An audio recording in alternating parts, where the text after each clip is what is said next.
Well, hello there, and welcome back to the Terri Cole Show and our Best of December series. So this month, we are revisiting the top 5 most popular episodes of the Terri Cole Show, and today we're highlighting the art of self-soothing. This topic has resonated with so many of you, and it's one of those practices, self-soothing, that is so powerful, yet often it's overlooked in our fast-paced lives. Right, where we're so busy, like on to the next and on to the next, that we don't stop to think, what could I do that would be soothing to my nervous system right now? So let me ask you, when you're stressed out or you've had a tough day, do you have habits right now that actually help you find calm? Or do you sometimes reach for something to simply take the edge off, right? If you're leaning on things like food or alcohol or gummies or weed or other kinds of distractions, you might be unknowingly confusing self-soothing with self-numbing. And trust me, it is a mistake that many of us make, but they're two very different things. And in today's episode, it's all about making that distinction between soothing and numbing, and I'm giving you a toolkit to teach you how to self-soothe from within rather than seeking these external things to soothe. I also want to add a new thought to this topic. Self-soothing isn't just about having the tools to manage stress. It's also about cultivating a sense of emotional safety within ourselves, right? It's a gift that we can give ourselves to feel that you can handle whatever comes your way without needing to numb it. There's something very powerful about being like, hey, I'll be okay. I know that I'll be okay. And when we can self-soothe effectively, we create a deep and steady confidence that no matter what happens, we'll always sort of find our way back to center, find our way back to peace, which is really important for our mental health and our physical health. So if this sounds like something that you could use more of in your life, this episode is for you.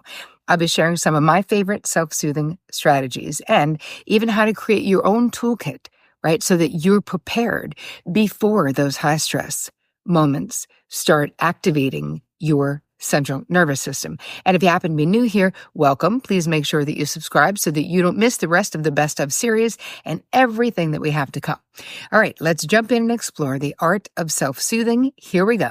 Well, hello, and welcome to this episode of the Terri Cole Show that I want to start with a question. When you experience something that is distressing, you have a rough interaction with someone else, a rough interaction with someone on the street, you get bad news, and afterwards you want to self-soothe. Do you have a couple of drinks? Do you smoke a little weed? Do you eat a tub of ice cream? Think about it, because that's actually confusing self-soothing with self-numbing. And in today's video, I'm going to be making the distinction between those two things. I'm going to share what a self-soothing and stress relief toolkit is. And in the downloadable guide, I'm giving you instructions on how to make your very own. And I'm giving you my top personal self-soothing go-to action. So before we get started, if you are new to my channel, I want to make sure that you subscribe and that you hit the bell, because I roll out new stuff every Tuesday and interviews on Thursdays, and I do not want you to miss a thing. If you don't know me, my name is Terri Cole. I'm a licensed psychotherapist, a relationship expert, and the author of Boundary Boss, which you can get at boundarybossbook.com. Now, on to today's content. Self-soothing. What is it? It is a way that we regulate, right? It's strategies we use to regulate our emotions when they've been disrupted. It's a way that we work to regain, we could call it homeostasis, we could call it equilibrium, we could call it getting back to our center. Because when we have distressing experiences, it really gets us out of being in our center, right? We are activated, some people might say triggered, and that is, we're in a high stress situation. That means anxiety is high. You might be having a physical response to that. But think about the way that you respond when someone else is in need, when you need to soothe someone else. You probably have lots of ideas. And probably you're not giving them a tub of ice cream. You might be soothing them. You might be putting a hand on someone's back. You might be stroking someone's hair, especially if it's a child. And I think most of us are really pretty good at attempting or working to soothe others in our life who we love. But I think that we can be kind of not great at doing it for ourselves because I think there's a lot of confusion around it because it's hard to ask for help. Sometimes it's hard to put into words what we're feeling and what we need. So, I realized the power of self-soothing and our senses when I became a therapist. I would have my clients come in, they would lay down on the couch, and inevitably at some point during the session, the beginning or the end, I would do an on-the-spot guided meditation that was associated with the content of what we were talking about in their sessions. But my room itself, no matter where I am, my room itself always had candles that smelled beautiful. I always gave them lavender or bergamot or other essential oils that were known to be very calming. And I made sure that it was quiet. I had only twinkly lights on like I have behind me because I do have them in all of my, everywhere in my house, when I travel.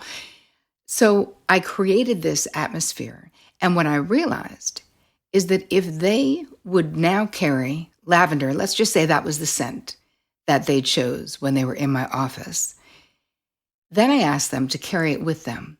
And when they were in a distressing situation, to put some on their hands and just take a couple of deep breaths, maybe 20 seconds of breathing.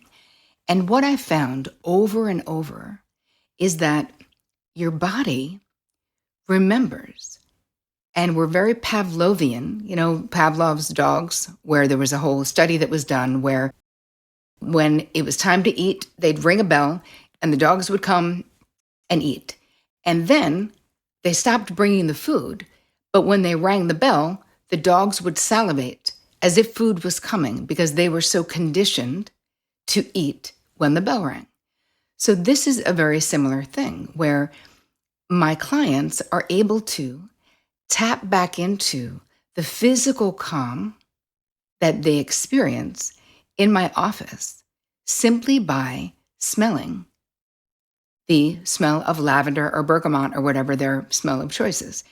So I was like, wow, that is really astounding, watching it in real life happening over and over again. And then I realized, there's a way to help clients create their own sort of self-relief, self-soothing kit so that it's something that is ready when they find themselves in that situation, which I'll get to after. But this is something because when you think about how our memories work and what are the strongest things in our five senses that bring back experiences, your olfactory, your smell sense is one of the most poignant. It's one of the most profound. It's one of the most, it can bring you back anywhere really quickly, which is also why, this also works in reverse in a negative way.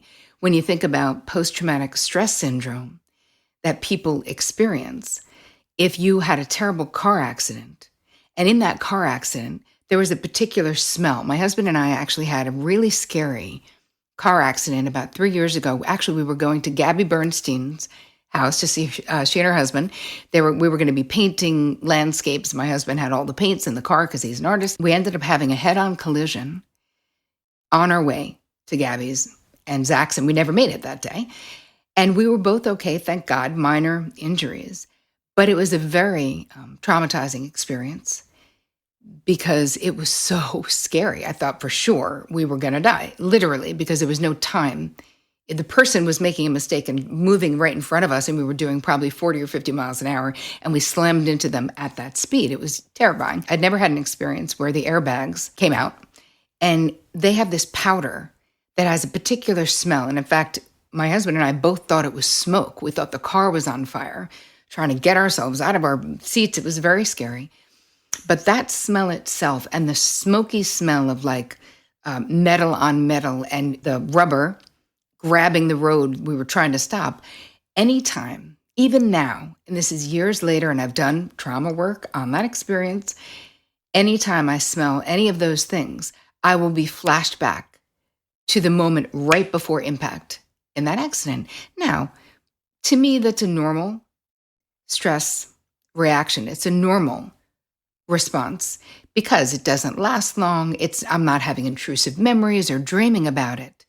But again, that sense is so strong that it brings me right back there. So what we're talking about here is doing that in a positive way, is using things that create a sense of calm for you with all of your senses. I just happen to be talking about smell, but when you get the instructions in the downloadable guide, you'll see that you're going to do all of your 5 senses in the little kit that you can create, because there's lots of things that soothe us, but only we know what those things are. So you're going to create one of those. I'm dying to hear what it is that you think about it and if it works for you. But let's move on to other ideas, other things that you can do. If you're in a stressful situation, you just had something dramatic or traumatic happen, and you feel sort of frozen, moving, right? Just going into another room or getting outside if you can, even if it's just for 5 minutes to walk around the block. This tends to be soothing. There's something about if you can go out in nature, even for a brief period of time, it can be incredibly helpful. Another thing that is helpful is actually moving your body or doing energy work, which is what I do. That's one of my faves, is my friend Lara Riggio. Many of you know, she's an energy medicine expert. She's someone I work with all the time with clients and someone who contributes to all of my courses because her work is so complementary to mental wellness work. Because sometimes, as my friend Chris Carr would say, we got issues in our tissues. So we got to move the energy. So doing a really quick, which I'll include in your downloadable guide, one of my faves from Lara for free, just for you guys to have, because I keep it on my phone and I use it whenever I'm in any kind of a situation where I need it. And on any of these things take no time. And many of them are things that you can do in a meeting. Like they don't have to be things that it's obvious that you're doing. You're holding points on your body that tell your body to relax. And I find it to be incredibly helpful. Another thing that is one of my go-to self-soothing instruments, but has been since I was a child, is taking a warm bath. Now, not everyone likes to take baths and not everyone has bathtubs, but if you do, and it could be a warm shower if you prefer showering, but I love there's something very transportive for me about taking a bath that I put bath salts in, I light candles, I turn the lights down. Again, I'm engaging in a soothing way all of my senses when I'm taking that bath. It's not just a bath you're taking to get clean, because I'm usually already clean by the time I take that bath.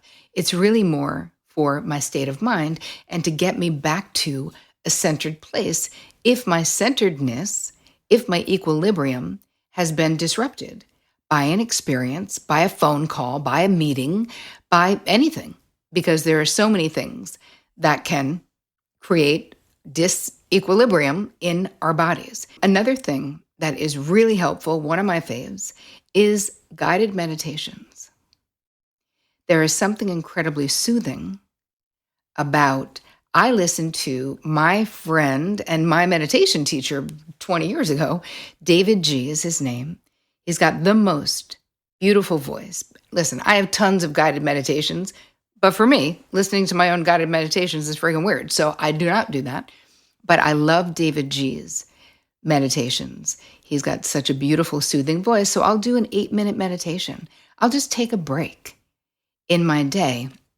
And always, for me, that will help me become more centered because it soothes my frayed nerves. That's really what we're doing. We are looking to soothe our nervous system because that is what got activated with what we were doing.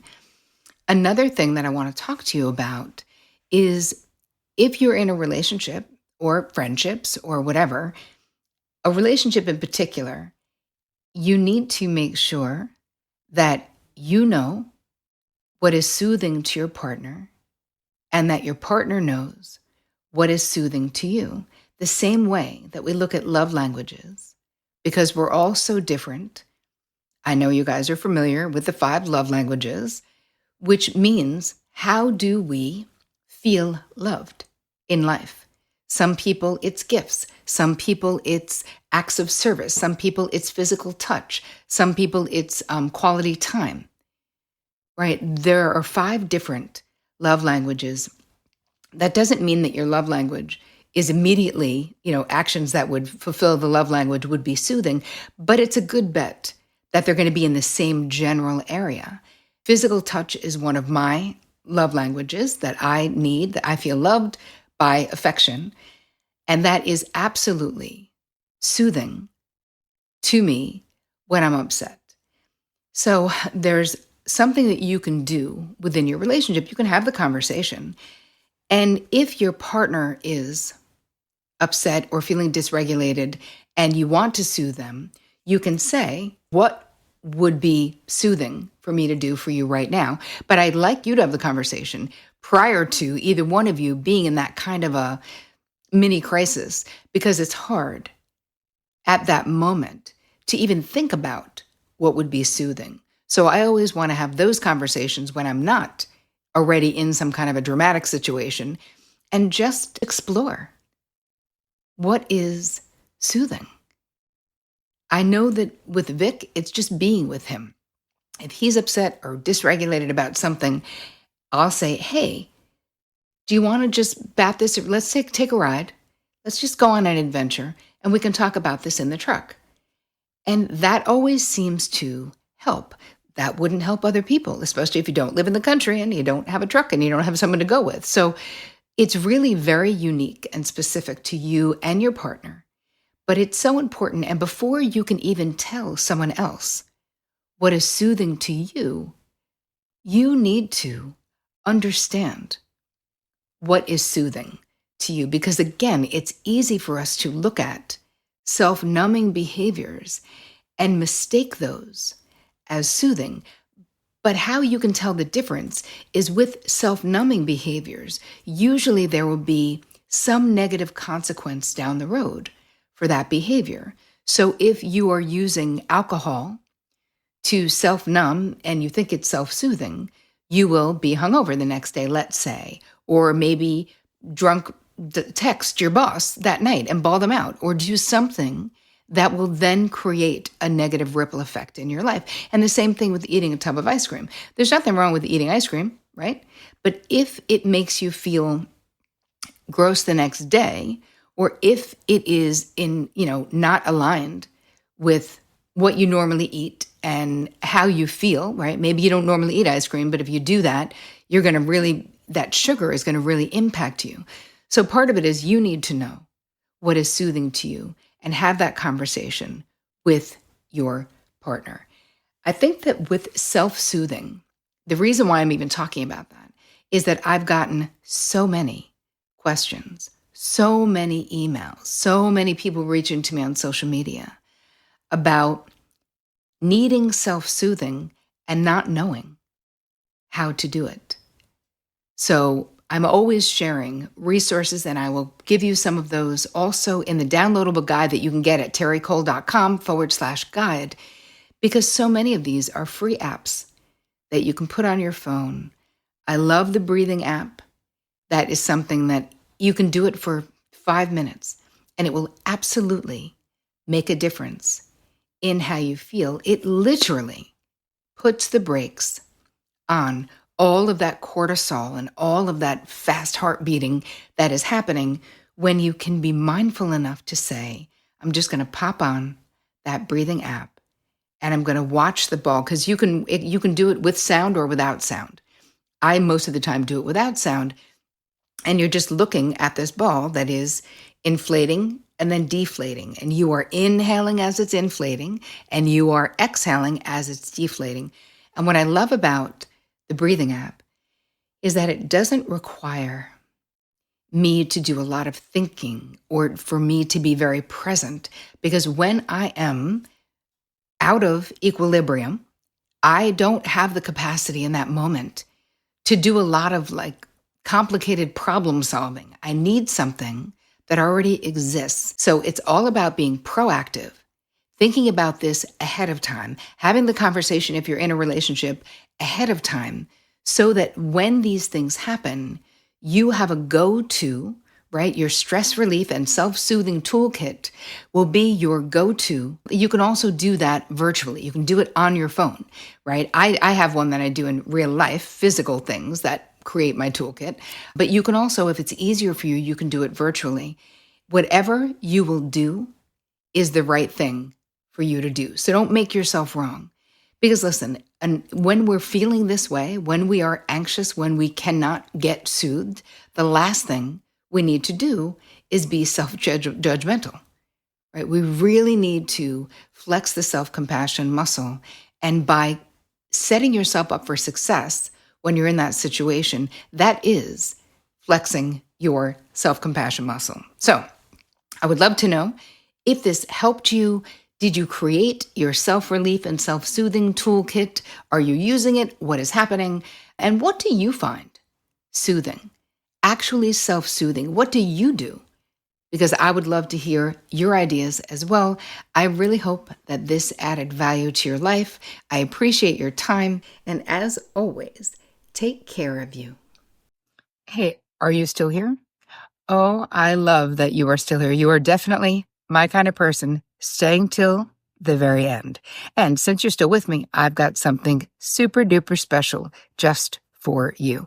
If today's episode on self-soothing really got you thinking about better ways of taking care of yourself, I have an incredible offer to help you dive deeper. Right now, through my new Terri Cole membership, you get full access to not one, but two of my most powerful programs. One is Boundary Bootcamp, which is normally $997, and the other is Real Love Revolution, which is normally $1,297. That's $1,297.